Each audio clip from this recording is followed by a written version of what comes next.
কোনোবাই আপোনাক ধেমালি কৰিছে, আপুনি কৰিব দিয়ক। কোনোবাই আপোনাক হাঁহিছে, আপুনি হাঁহিব দিয়ক।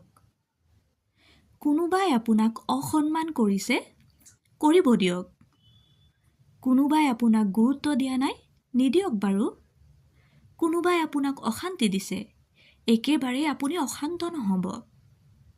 কোনোবাই আপোনাক লৈ কাহিনী লিখিছে, আপুনি লিখিব দিয়ক।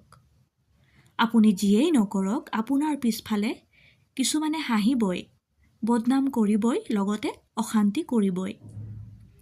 গতিকে আপুনি মুখেৰে উত্তৰ মুঠেই নিদিব, কামেৰে দিয়ক। আপুনি কেৱল আৰু বেছি সফল হৈ যাওক, ঈৰ্ষাত জ্বলি পকি টোপনি নোহোৱা কৰি দিয়ক সেইসকলৰ। বাকী আপুনি ভালেই থাকিব, সুস্থ হৈ থাকিব। ধন্যবাদ।